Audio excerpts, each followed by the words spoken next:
Hi everyone, welcome to my channel. I am Simran Sahani and आज हम करेंगे क्लास 10th की सोशल साइंस के सिविक्स का chapter 1 power sharing.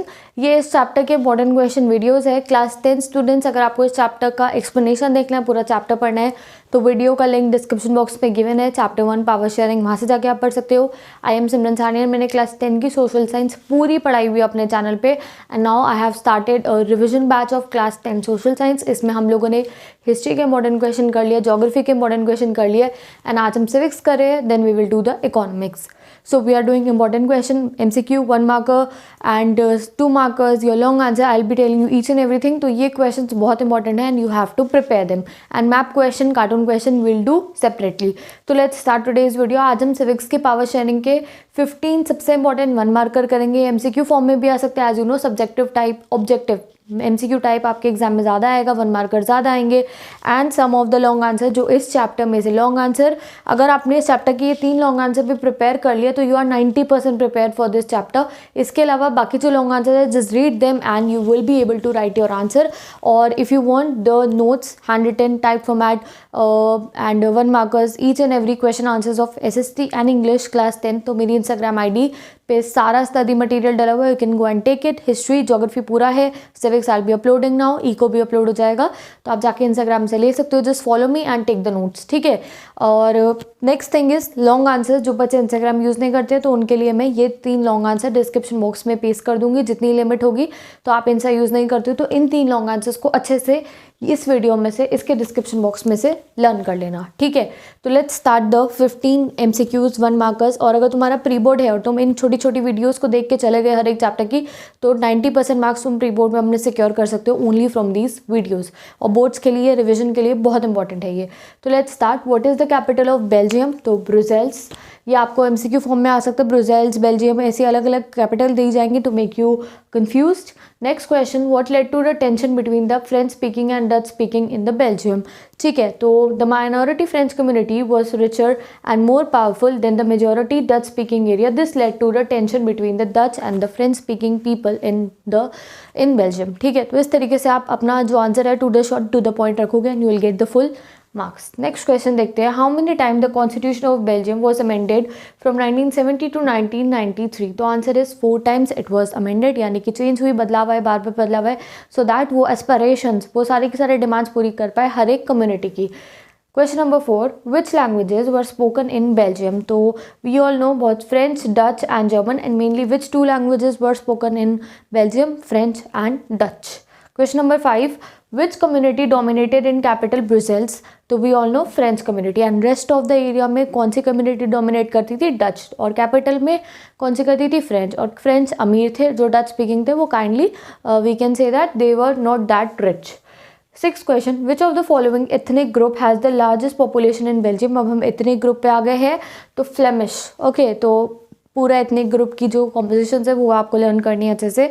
Next question, what is the percentage of German speaking in Belgium? तो 10% है, हर एक की परसेंटेज आपको लर्न करनी है। ओके, तो जो बुक में परसेंटेजेस गिवन है उनको अपने नोट्स में लिखो and learn them by heart. Okay, अभी I make another video also जिसमें हम आपके जो शॉर्ट आंसर्स हैं वो प्रिपेयर करेंगे। इसमें लॉन्ग एंड 1 मार्कर हमारे प्रिपेयर हो रहे हैं। Next question is which language, अब हमने बेल्जियम पढ़ लिया, अब हम श्रीलंका पे आ गए हैं। Which language declared official in Sri Lanka act 1956? तो सिन्हाला को ऑफिशियल लैंग्वेज कर दिया था। वी ऑल नो एक सिन्हाला कम्युनिटी थी, इनकी एक श्रीलंकन तमिल्स थे एंड इसलिए इनका कॉन्फ्लिक्ट हो गया था क्योंकि सिन्हाला कम्युनिटी जो थी वो बहुत ज़्यादा डोमिनेट कर रही थी। श्रीलंकन तमिल्स को कोई राइट्स नहीं दे रही थी, उनको कुछ डिमांड्स नहीं दे रही थी, उनको रिप्रेजेंटेशन नहीं दे रही थी, तो इसलिए वहाँ पे एथनिक कॉन्फ्लिक्ट स्टार्ट हुआ और सिविल वॉर भी हुआ। Sri Lankan Tamil lived in the north and the east region. ठीक है, जो सिन्हाला पीपल थे they were mainly the Buddhist. Okay, and you have to remember that major religion जो है श्रीलंका का that is also Buddhism. Next question, in which year Sri Lanka emerge as independent country? तो 1948 में independence मिल गया था श्रीलंका को। Next question, division of power. अब हम थोड़े उन क्वेश्चंस पे आ गए थे, उसमें पावर शेयरिंग से रिलेटेड क्वेश्चन है, like what is a check and balance system, what is horizontal division of power, ये आपको याद रखना है। Division of power between higher and lower level government is known as the vertical division of power. क्या होता है इसमें? Higher यानी कि एक फर्स्ट, सेकेंड एंड थर्ड, इसमें फर्स्ट नंबर वाली को ज़्यादा पावर मिलेंगी, सेकेंड को कम एंड थर्ड को उससे भी कम। तो ये हो गया हमारा वर्टिकल डिवीजन ऑफ पावर। इसमें हायर एंड लोअर लेवल है। और ये कौन सा होता है, हॉरिजॉन्टल। इसमें A1 A तीनों ही सिमिलर लेवल पे होती है, किसी के पास भी एक दूसरे से ज़्यादा नहीं पावर होती है। एंड हॉरिजॉन्टल लेवल को हम चेक एंड बैलेंसेस कहते हैं।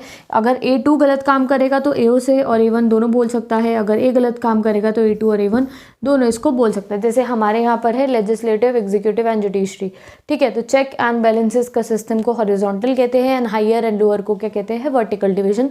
Remember it. नेक्स्ट क्वेश्चन है, power sharing is good because, क्यों है good power sharing? Because it reduces the possibility of any conflicts. तो आप इसमें और भी कुछ लिख सकते हो ऐड करके, वट एवर यू लाइक, जो भी आपको ईजी लगता है। द टर्म ईलम, तो हमारी तामिल ईलम की डिमांड करी थी हमारे श्रीलंकन तामिल्स ने, तो ईलम मतलब है state. Next question is right the percentage of Sinhalese and Tamil. तो सिन्हाला की परसेंटेज है 74% एंड तमिल्स की 18%। एंड बेल्जियम के सारे एथनिक कॉम्पोजिशन, लैंग्वेज कॉम्पोजिशन, वो सब आपको नोट्स में लिख के लर्न करने हैं। तो these are some of the MCQs। I am getting side, आप एक बार इसका स्क्रीनशॉट ले लो सो दैट ये क्वेश्चन आपको करने ही करने हैं।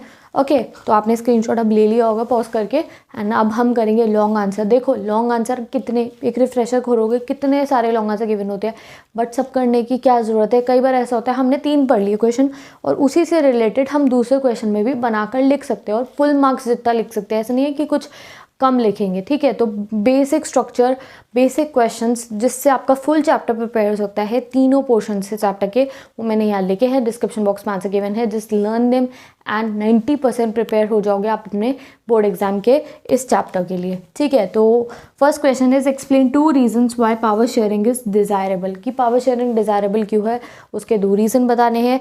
Next question, explain how Belgium was able to solve their problem. कैसे उन्होंने अपनी प्रॉब्लम सॉल्व करी। तो इसमें आपको सब कुछ कवर हो रहा है दैट बेल्जियम की प्रॉब्लम थी क्या, क्या कॉम्पोजिशंस थी, क्या उनके बीच में कॉन्फ्लिक्ट्स हो रहे थे, एंड उसका सॉल्यूशन, उनकी constitution, everything you have to write in this answer. तो ऑलमोस्ट पूरा टॉपिक इसमें कवर आपका हो जाएगा। Next question is what is majoritarianism. ये फुल ऑन आपको एक्सप्लेन करना है।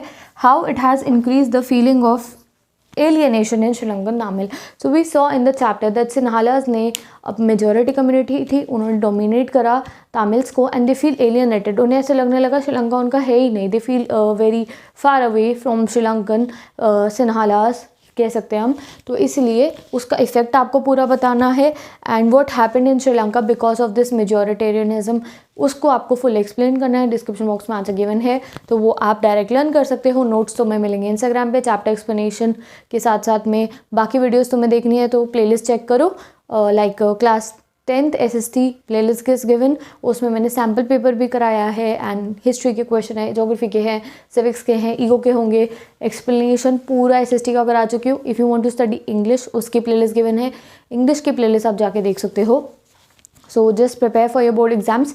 एंड अगर आपको कोई भी टिप्स चाहिए, लाइक स्टडी टिप्स चाहिए, अगर तुम्हें समझ में नहीं आता है तुम किस चैप्टर को कितना टाइम दो, किस सब्जेक्ट को कितना टाइम दो, अगर तुमसे लॉन्ग आंसर लर्न नहीं होते हैं या फिर you are not able to make a perfect time table for you, तो मेरी एक वीडियो है, like it is a playlist study tips by Simran Sahni. उसमें बहुत सारी वीडियोज़ है, क्लास 10 के लिए सेपरेट वीडियोज़ है, योर सेपरेट स्ट्रैटेजी की SST का syllabus. I have made a video 12 days में। अगर आप उस प्लान को एग्जीक्यूट करो तो आप 12 डेज़ में अपना फुल ऑन SST का सिलेबस कंप्लीट कर सकते हो। तो जाके आप वो वीडियोस देख सकते हो। Study tips by Simran Sahni playlist given है एंड लर्न नहीं होते लॉन्ग आंसर्स तो उसके ऊपर वीडियो गिवन है। Go and watch the video and solve all your problems. And अगर आपको कोई और क्वेश्चन है इस चैप्टर से, कोई क्वेरी है, किसी और चैप्टर की कोई क्वेरी है, तो मुझसे कमेंट सेक्शन में पूछो, I will reply to you.